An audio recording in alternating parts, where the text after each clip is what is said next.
What if you could earn six figures, never set foot in an office, and work four jobs from your bedroom? That's 27-year-old Lucila Bernardino's reality, earning up to 300,000 pesos a month, all from her computer. The only time she worked on site was in 2016 for her internship. My first job, immediately work from home. My starting salary was 33,000 peso at the time. Bernardino is only one of the 1.5 million registered freelancers in the Philippines and also of the growing community of digitally overemployed workers. Digital overemployment means juggling two or even more full-time jobs, all while working remotely. It's a growing global trend, and the Philippines is no exception. The Overemployed subreddit has more than 400,000 members, while the Overemployed_PH subreddit has 17,000 members. So they try to be secured, financially secured, by securing more than one clients so that at least it can cover the unsteadiness of income. According to the Philippine Institute for Development Studies, remote work existed before the pandemic, but lockdowns in 2020 accelerated the demand. They found a way to still work even if may mga lockdowns and find yung mga jobs online, which are yun nga yung mga sikat na mga work like virtual assistant. Work on online platforms can be categorized into two: macro task or online freelancing, which requires specialized skills, and microtask or micro work, which focuses on administrative work. With the world becoming increasingly digital, the economy caught up as well. Take the case of a remote town somewhere in Mindanao. Money coming from the earnings of their residents from online work is actually money that's going to circulate within the local economy. As of 2024, the Philippines' digital economy accounted for 11.3 million workers, according to the Philippine Statistics Authority. As we can see, the Filipinos are very competitive because we know how to speak in English, we understand the Western culture, and we have a young population who are social media savvy.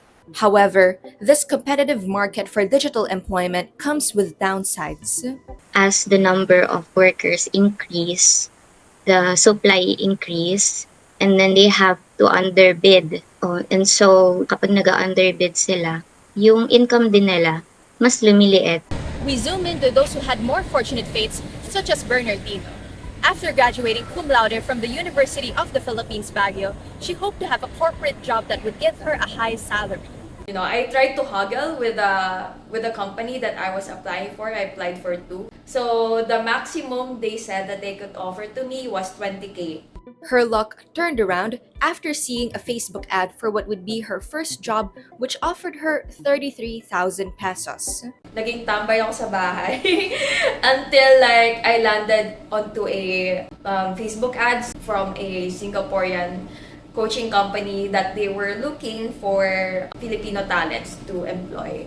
Bernardino was drawn to being remotely employed for a couple of reasons. Well, one, I hate traffic. I hate the Manila traffic. Two, I really feel that I strive working alone. Also, basically like the lifestyle of like working from your own home, not being able to like worry about the transpo, about the need to constantly try to appease your office mates. Today, she holds four roles: full-time video editor, freelance social media marketer for US clients, founder of her own marketing agency, and part-time content creator. I do get excited when I work with multiple clients. It does get boring for me to just work with a single job. She works 5 days a week, with her starting the workday at 6 p.m. and usually ending at 7 a.m. But usually max na yun like yung 12 hours. I do take breaks in between din naman. It's not like consistently straightforward work lang. No naman. There are also some things that people tend to overlook when considering a remote job. You need to really invest in your current setup. Even if, for example, I don't work at an office setup, I don't spend for transpo, but I also spend like on my own specs, my PC setup, the laptop, everything, Wi-Fi. And then second would be, since you're not interacting with any office mates, you don't have any physical contact with them. It's not like, di ba, with office, pwede ka makipagchikahan with your office mates whenever like you're stressed out or anything. But if you work from home, you don't have that. So you really have to depend on yourself when it comes to how do I make myself motivated? How do I make myself productive? And if you're not disciplined enough to do that, you won't be, you won't strive in that kind of setup. Bernardino has been remotely employed for 7 years now, and she wants to keep at it. For me, I really do feel fulfilled kasi it allows me to give the lifestyle that I want for myself. My goal now is to work with 2 to 3 clients that are high paying. I think that's my ultimate goal, like to constantly upskill myself. Bernardino's situation shows a best case scenario of being remotely overemployed. Others may not be so lucky, as digital work has been described to be unpredictable. With all the good impacts of digital overemployment, however, there are still policy gaps that need to be addressed, one of which is taxation.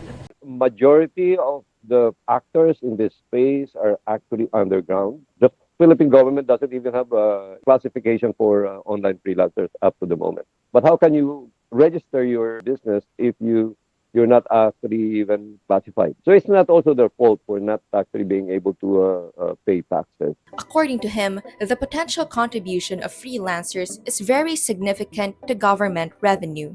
Because when a person have more job, it can create more income, which can also help the country. But if that person do not pay taxes, it doesn't really affect the country and may be adverse. Bernardino registered her freelancing work as a business to the Department of Trade and Industry and the Bureau of Internal Revenue. She has an accountant help in declaring her earnings and filing taxes. Other policy gaps include institutionalizing decent work for those in the digital economy, social protection, and income security. According to Audit, associations of freelancers should be consulted in creating policies customized to their work. The good news? Some progress is underway. Laws like the Digital Workforce Competitiveness Act, the Freelance Workers Protection Act, and the proposed Magna Carta for informal workers aim to formalize protections. The further digitization of the world has given people opportunities to earn more in their homes with a couple of clicks. There is still plenty of work left to be done in formalizing digital work and ensuring the rights of digital workers are met, as well as in maximizing their potential to contribute in the Philippine economy. This has been Leanne Isip reporting from Quezon City, the Philippines.